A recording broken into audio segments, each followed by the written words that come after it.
नमस्कार. Mind power या पुस्तकाचं वाचन मी आज करणार आहे. लेखिका आहेत सविता नाबर.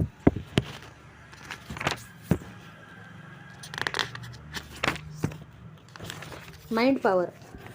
काही लोकांना असं वाटतं भारी कपडे घातले की बाकीच्यांचं लक्ष आपण वेधून घेऊ शकतो, कपड्यामुळे प्रभाव पडतो किंवा जोरजोरात लंब्या चौड्या गोष्टी केल्या की त्यामुळे आपण लोकांवर इम्प्रेशन पाडू शकतो. पण हे खरं आहे का? आपलं व्यक्तिमत्व हे आपल्या विचारांवर अवलंबून असते. आपल्या मनात उठणारे विचारांचे तरंग, मनात जन्म घेणाऱ्या आशा आकांक्षा यांना आपल्या आयुष्यात काहीही स्थान नाही आहे का? खरं तर विचारांमुळे आपण पुढे जात असतो, हातपाय हलवत असतो. सकारात्मक विचारांमुळे आपण कार्यप्रवण होत असतो. जेव्हा आपण मनापासून एखाद्या गोष्टीची किंवा तिच्या प्राप्तीची इच्छा करतो तेव्हा ती गोष्ट हमखास मिळतेच. जळी स्थळी काष्टी पाषाणी एखादी वस्तू आपण पाहतो तेव्हा ती आपल्यासमोर उभी ठाकते. ती वस्तू मिळावी म्हणून प्रयत्न करतो. जेव्हा ती परिश्रम फुकट जात नाहीत, तुमची त्या वस्तूच्या ठायी असलेली प्रीती त्या वस्तूंबरोबरची आसक्ती वाढवते. ज्या गोष्टीची ओढ तुम्हाला जास्त ती तुम्हाला मिळते. पण कधीकधी असंही होतं की ज्या गोष्टीची ओढ जास्त असते की मिळतेच असं नाही. कारण सरळच आहे, आयुष्यात अनेक बाबींवर लक्ष केंद्रित केल्यामुळे जे मुख्य लक्ष असते त्याकडे दुर्लक्ष होते. पण जे आपल्याला एखादी ध्येय गाठायचे असेल तर काया वाचा मने फक्त आपलं इप्सितच समोर ठेवलं पाहिजे, तरच आपला विजय शक्य आहे. उदाहरणार्थ, तुम्हाला जर चिरतरुण राहायचे असेल तर तब्येत तंदुरुस्त ठेवणे आवश्यक आहे. मनात सतत तरुण विचार असणे आवश्यक आहे. तुमच्या चेहऱ्यावरचे तेज तुमच्या मनाच्या सौंदर्यात आहे. आपल्या उद्दिष्टांवर खंबीर राहणाऱ्यांचा हा एक महत्त्वाचा फायदा आहे. यालाच आपण आत्मानुभूती किंवा आत्मदर्शन म्हणू. तुम्ही जर नेहमी शांत स्थिर असाल तर वृद्धत्व तुमच्याकडे फिरकणारही नाही. तुमचा जो आदर्श आहे, ज्याच्यासारखं तुम्हाला व्हायचं आहे, ते ध्येय सतत तुमच्यासमोर ठेवा आणि ते साध्य करण्यापूर्वी पूर्ण कार्यक्षमता तुमच्यामध्ये आहे यावर विश्वास ठेवा. मी पूर्ण समर्थ आहे यावर तुमचा विश्वास हवा. स्वतःला कमी लेखणारे नकारात्मक विचार मनात अजिबात आणू नका. तेव्हा तुमच्या लक्षात येईल की तुमच्या ध्येयप्राप्तीसाठी जे प्रयत्न तुम्ही करत आहात ते योग्य मार्गावरूनच चालले आहेत. सकारात्मक विचारांमध्ये खूप मोठी शक्ती आहे. एक निश्चय मनाशी करूनच टाका की जे होतंय ते आपल्या भल्यासाठी. तुम्हाला याचा प्रत्यय येईलच. या सकारात्मक विचारांचा प्रभाव तुमच्या मानसिक आणि शारीरिक प्रगतीवर नक्कीच जाणवेल. जर अशा सकारात्मक विचारांची तुम्हाला सवयच लागली तर सोन्याहून पिवळे. मग तर तुम्हाला प्रगतीची घोडतोड चालूच राहील आणि तुमचं ध्येय साध्य झालंच म्हणून समजा. स्वतःवरचा विश्वास एवढा दृढ करा की परमेश्वराने ज्या कामासाठी तुमची योजना केली आहे ते काम तुमच्याकडून व्यवस्थितपणे होणार आहे. परंतु हे करताना तुमच्या मनात हे मला जमणार का अशी जराही शंका येता कामा नये. जर अशी शंका आली तर ताबडतोब ती झटकून टाका. निव्वळ तुमच्या हिताचीच तुमच्या मनात येऊ द्या.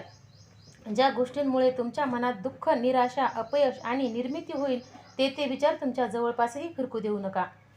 तुम्ही कोणतेही काम करत असताना मनात नेहमी सकारात्मक विचारांनाच थारा द्या. त्यामुळे तुमची कार्यक्षमता वाढेल आणि तुमची प्रगती होईल. एकदा का तुमच्या मनात आनंदी आणि आशादायक विचार यायला लागले की दुःख, निराशा तुमची वाऱ्यालाही उभी राहणार नाहीत. मनाला अशी सवय लागणं महत्त्वाचं आहे.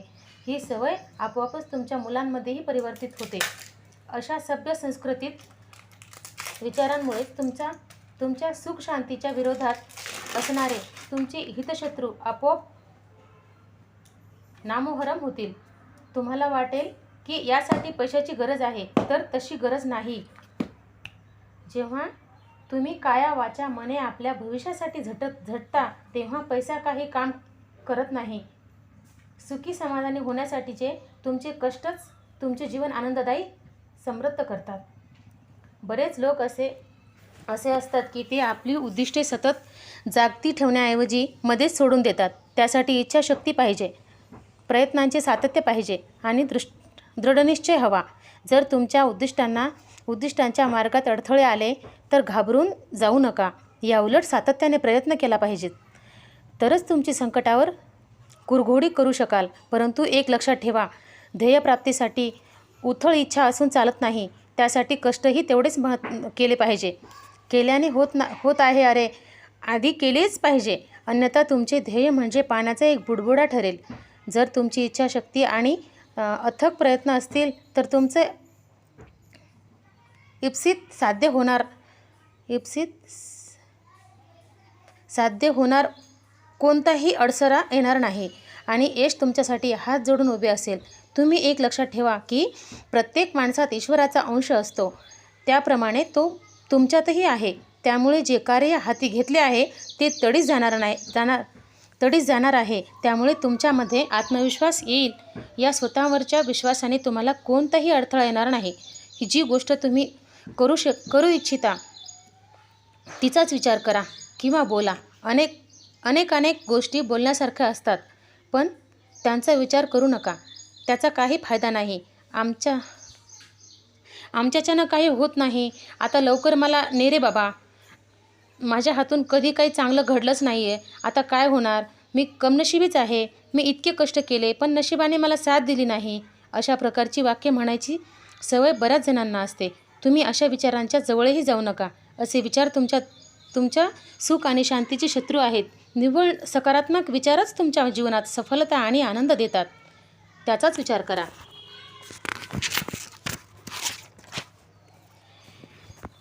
ज्या विषयात तुम्हाला सर्वोत्तम बनायचे आहे त्या विषयामध्ये पूर्णपणे तल्लीन होऊन अभ्यास करा. येथे अभ्यास याचा अर्थ चिकाटी, सातत्य असा आहे. प्रयत्ने वाळूचे कण रगडिता तेलही गळे. त्या विषयात तुम्हाला यश हमखास आहेच. तुमचे प्रयत्न पूर्णत्वास जातील त्याची खात्री कुणीही देईल. तुमच्या विचारांवर तुमचे चारित्र्य अवलंबून आहे. विचार हा मनाचा आरसा आहे असे म्हणतात. तुमचे स्वच्छ विचार तुमच्या चेहऱ्यावर दिसतात. त्यावरूनच तुमचे व्यक्तिमत्व कळून येते. तुमच्या डोळ्यांमधून तुमच्या व्यक्तिमत्वाची झलक दिसते. यासाठी तुमचे आदर्श, मनात येणारे विचार, तुमच्या भावभावना या चांगलाच पाहिजे. मनाचा ठाम विश्वास असू दे की तुम्ही चांगले काम करणार. तुमच्या हातून वाईट काम होऊच शकत नाही. मनातील विचार नेहमी भव्यदिव्य हवेत. श्रद्धा आणि प्रेम याबरोबर सत्याची कास सोडू नका. कायम आपल्या प्रगतीचाच विचार करा. उत्तम व्यक्तीची चरित्रे नजरेसमोर ठेवा आणि त्यावर विश्वास ठेवा. त्यामुळे आपोआप तुमचे चरित्र चांगले होईल. बरेच लोक दिवा स्वप्नात, काल्पनिक स्वप्नात रमतात. त्यामुळे त्यांच्या हातून काहीही होत नाही. म्हणून तुम्ही तुमचे काम सुरू करण्यासाठी ध्येय ठरवले पाहिजे आणि त्या अनुरोधाने कामाला सुरुवात केली पाहिजे. त्या अन्वये मानसिक शक्ती वापरली की कुठल्याही कठीण परिस्थितीला तुम्ही तोंड देऊ शकता. कोणतीही उद्दिष्ट प्रथम मनात येतं की एक कल्पना म्हणूनच आपण मूर्त स्वरूप देणं आपल्या हातात असतं. एखादा कलाकार जेव्हा मूर्ती घडवतो तेव्हा ती प्रथम त्यांच्या मनात आकार येते आणि नंतर दगडातून छिन्नी हातोड्याच्या सहाय्याने दगडावर घाव बसवून त्यांचा पुतळा बनवतो. म्हणूनच कल्पना हा सुरुवातीचा निर्मितीचा पाया आहे आणि तो अत्यंत महत्त्वाचा आहे. ताजमहलाचे स्वप्न कोणीतरी पाहिले आणि मगच ते प्रत्यक्षात उतरले. जगात ज्या महान व्यक्ती होऊन गेल्या त्यांनी आपल्या ध्येयाची, कार्याची रूपरेषा मनात आखली होती. त्यांनी त्यांची स्वप्न साकार करण्यासाठी अविरत परिश्रम घेतले आणि प्रयत्नांना ते चिकटून राहिले. त्यामुळेच त्यांचे स्वप्न ते साकार करू शकले. म्हणून तुम्हीही समविचारी व्यक्तींची संगत ठेवा आणि तुमच्या ध्येयाला अनुकूल अशा वातावरणात राहा. संधी नक्कीच मिळते, ती तुम्हाला फक्त जाणवावी लागते एवढंच. प्रयत्नांबरोबरच प्रार्थनाही पाहिजे. रात्री झोपण्याअगोदर काही वेळ शांतपणे बसून विचार करा. आपले ध्येय गाठण्यासाठी आपण काय काय प्रयत्न केले याचा विचार करा. तुमच्या पुढच्या आकांक्षांचा विचार करा. त्यामुळे आपणापुढे काय केले पाहिजे, आपण पुढे काय केले पाहिजे हे स्वच्छ दिसते. या चिंतनातून बरेच काही सुचते. पुढचा मार्ग दिसतो. आपल्या रोजच्या प्रार्थना म्हणजे तरी काय? आपल्या इच्छाच असतात. अवकाश किंवा निसर्गातून त्यांचा प्रतिध्वनी ऐकू येत असतो. त्या त्या प्रमाणात इच्छा पूर्ण होत असतात. कुठेतरी ही प्रार्थना रुजू होत असेल. निर्मळ स्वच्छ मनाने केलेली प्रार्थना परमेश्वरांच्या चरणी लीन भावनेने अर्पण केल्याचे तुमचे प्रयत्न सफल होतात. यालाच आत्मशक्ती किंवा दैवी शक्ती म्हणता येईल. निसर्गात तुम्ही पाहिलेच असेल, प्रत्येक झाडाला वृक्षाला फूल फळ त्याच्या विशिष्ट मोसमात येतात. जर योग्य वेळी झाडाला फूल फळ आलं नाही तर काहीतरी चुकतंय असं खात्रीने समजावं. वेळेअगोदर जर झाड कोमेजून गेलं किंवा योग्य वेळी त्याला फळ आलं नाही तर झाड वाढविण्याच्या बाबतीत काहीतरी गफलत होतीये हे नक्की. हाच निसर्ग नियम माणसांच्या बाबतीतही लागू पडतो. काही लोकांना आरोग्य, सुख, शांती आयुष्यभर मिळते, तर काहींच्या आयुष्याची दोरी अर्ध्यातूनच तुटते. जर तुमच्या आकांक्षाचा पाठपुरावा कराल तर तुमचे यश दृष्टीपथात येईल. तुमच्या सभोवतालचे वातावरणही त्या विचारांना पोषक ठरेल. जर तुम्ही नुसती दिवास्वप्ने पाहाल तर त्याचा काही उपयोग होणार नाही. प्रत्येक व्यक्तीला परमेश्वराने काहीतरी चांगला गुण किंवा कला दिली आहे. स्वतःमधला हा गुण जोखून त्याप्रमाणे त्यांचा विकास करणे आवश्यक असते. कितीतरी जणांना आपल्यातला सुप्त गुण जाणवत नाही आणि त्या व्यक्ती भलत्याच पाठी धावत सुटतात. तुमचं आयुष्य चांगलं आणि आदर्श व्हावं यासाठी परमेश्वरी संकेत आहेत. तो ओळखून ईश्वरनिष्ठा आणि प्रामाणिक प्रयत्न आयोगे तुम्ही जर जिंकू शकाल. आत्मशक्तीचे भान असलेली माणसे त्यांची परिस्थिती सामान्य असूनही वर येतात आणि उज्ज्वल यश संपादन करतात. प्रत्येक माणसात अमर्याद शक्ती असते. तुम्ही कोणतेही काम करण्यासाठी सक्षम असतात. फक्त याची जाणीव तुम्हाला असली पाहिजे. स्वतःच्या सामर्थ्यांची जाणीव नसल्यामुळेच बरेच लोक अत्यंत सामान्य किंवा अगतिक जीवन कंठतात. पण बऱ्याच वेळेला संकटाच्या वेळी सामान्य माणूसही अचाट काम करून दाखवतो. त्या व्यक्तीलाही याचे आश्चर्य वाटते, पण त्यामुळे त्यांचा आत्मविश्वास वाढतो. आपल्यामधील सुप्त शक्ती बाहेर कशी काढायची हाच खरा कळीचा मुद्दा. माणूस जेव्हा सुखात असतो तेव्हा कदाचित ही सुप्त शक्ती निद्रिस्त अवस्थेत असते. जेव्हा दुःख संकट येते त्यांच्याही त्या शक्तीचा स्फोट होतो. ती बाहेर येते. अमेरिकेमध्ये एका वकील वयाच्या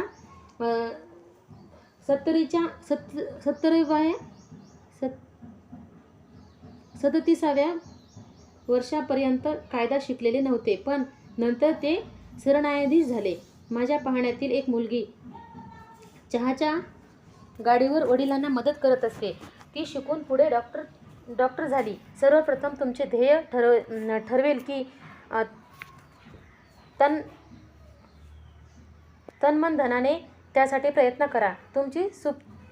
तुमची सुप्त शक्ती काय आहे हेही समजेल आणि ध्येयाच्या दृष्टीने पावलेही पडतील. तुमच्या वयाच्या याच्याशी काहीही संबंध नाही. ज्या ठिकाणी तुम्हाला वाटेल त्या क्षणी तुम्ही काम सुरू करा. तुमचा निश्चय पक्का असेल तर कोणताही अडथळा येणार नाही.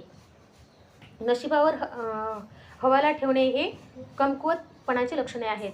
नशिबाला मानणे असे आळशीपणाला खतपाणी घालण्यासारखेच आहे. आवडीच्या क्षेत्रात काम करण्याने तुम्हाला यश आणि प्रतिष्ठा दोन्ही मिळेल. बेंजामिन फ्रँकलिन म्हणतात त्याप्रमाणे प्रत्येकाने आपल्या आवडीचे क्षेत्र निवडले आणि त्यासाठी जर प्रयत्न केले तर माणसाचे मनही प्रसन्न राहू शकते. परंतु पालकांनीही आपल्या मुलातले गुण त्याच्या बालावस्थेतच हेरले आणि त्या दृष्टीने त्याला वाढवले, संधी दिली तर मोठेपणी ते नक्कीच एखादी यशस्वी व्यक्ती म्हणून नाव कमावतील. लहानपणीच त्यांच्यातील जिज्ञासा जागी करा. आई वडील हेच मुलांचे पुढचे भविष्य घडवणारे असतात. मन म्हणजे शरीराचा राजा असते. श्रद्धा आणि विश्वासांचा मनाशी खूप जवळचा संबंध आहे. मी आजारी आहे किंवा माझी प्रकृती बिघडणार आहे असा संशय आला तर माणूस आजारी पडतो खेडेगावात तुम्ही पाहिलं असेल, एखाद्याचा आजार मंत्रतंत्राने पळवला जातो. त्या पाठीमागे मनाची शक्ती हेच मोठे कारण आहे. ज्या क्षणी आलेला डॉक्टर आपल्याला बरा करणारा हा विश्वास त्यांच्या ठायी उत्पन्न होतो, तेव्हा अर्धे अधिक काम झालेलेच असते. कारण विश्वास मनाचा कमकुवतपणा अनेकदा मनात संशय निर्माण करणारा, आणि एखादा का संशयाने तुमच्या मनाशी पकड घेतली की मनात नकारात्मक विचारांची थैमान चालू होते. शंकेखोर मनुष्य दुबळा बनतो, आयुष्याविषयी निराश होतो, काळजी करायला लागतो, त्यांची तहानभूक मंदावते, बाकीच्या शारीरिक क्रियाने शिथिल होतात. भीतीसुद्धा फार वाईट गोष्ट आहे. एखादी वाईट गोष्ट सतत मनात यायला लागली की ती मनातून कितीही काढायला म्हटलं तरी जात नाही. जे बोलण्यातून भित्रेपणा दाखवतात ते जगात मागे पडतात. बऱ्याच जणांकडे सामर्थ्य असते पण धाडस नसते. तुम्ही मानसिक आणि शारीरिक पातळीवर धाडस दाखवणे गरजेचे असते. ते जर नुसतेच पडून राहिले तर गंजून जाते. लाकडी कपाट किंवा उपयोगी असलेली वस्तू पडून राहिली तर त्यालाही वाळवी लागते. त्याचप्रमाणे न वापरलेल्या शक्ती या वाळवी लागणाऱ्या लाकडासारख्याच वाया जातात. धाडसी माणूस, पुढं पाऊल टाकणारा माणूस आणि शक्ती गंजू देत नाही. पूर्वी कोळशाच्या खाणीत काम करताना दिवा वापरत नसत, कारण तिथे वायू असतो आणि त्या वायूमुळे खाणीत स्फोट व्हायची शक्यता असते. पण सर हम्फ्रे डेव्ही यांनी धाडस दाखवले आणि त्यांनी प्रयोग करून ते एक सुरक्षा दीप बनवला. पण कामगार खाणीत काम करताना तो वापरायला तयार नव्हते. तेव्हा स्वतःच तो सुरक्षा दीप घेऊन हम्फ्रे खाणीत शिरले. कामगारांच्या मते त्यांच्या जीवाला धोका होता, पण डेव्हीने तो स्वीकारला. त्याला काहीही झाले नाही आणि कामगारांनाही तो सुरक्षा दीप स्वीकारला. तो तुम्हाला आयुष्यात काही विशेष करून दाखवायचे असेल तर तुमच्याजवळ धाडस पाहिजेच. धाडसाच्या आयुधाने तुमचे दुःख, कष्ट, कमतरता तुम्ही दूर करू शकता. संकटासमयी हाच गुण कामी येतो. धाडस दाखवायचे क्षण तुमच्या आयुष्यात पदोपदी येतील. त्यावेळी तुम्हीही मागे सरू नका. समोर दिसणाऱ्या संकटांचा सामना करा. यश तुमचंच आहे. संशय, चिंता, काळजी हे शरीराला दुबळं बनवतात. म्हणूनच म्हणतात, चिंता माणसाला जिवंतपणे जाळते तर चिता मेल्यावर. या उलट जर मनात सकारात्मक विचार असतील तर तुमचा उत्साहच तुमचे अर्धे काम करून जाईल. म्हणजेच विचार कसलेही असले तर मनाचा ठराव घेतात. मनावर विचारांचे अधिराज्य असते. रात्री तुम्ही झोपताना मन क्षणभरून शांत करून तुमच्या ध्येयाबद्दल विचार करा आणि ध्येय गाठण्यासाठी तुम्ही काय प्रयत्न केले याचा आढावा घ्या. या चिंतनातून तुम्हाला आणखी काम करण्याची प्रेरणा मिळेल आणि तुमच्या प्रगतीला मदत होईल. तुम्हाला ज्या विषयातील प्रावीण्य मिळवायचे आहे त्या विषयात मनाची सगळी शक्ती एकाग्र करा. त्या कामात यश मिळेपर्यंत ज्या अनुरोध सतत काम करत राहा. तुमच्या यशाविषयी मनात किंचितही किंतु बाळगू नका. तुमची सतत प्रगतीच कशी होईल याचा विचार करा. तुमच्या ध्येयाबद्दल श्रद्धा बाळगा. याबरोबरच ईश्वरावरही नितांत विश्वास असू द्या. श्रद्धा आणि प्रेम याबरोबरच आणखी एक गोष्ट महत्त्वाची, ती म्हणजे सत्य विचार आणि व्यवहार. तुमचे सत्य व्यवहार सत्यावर आधारित हवेत. धन्यवाद.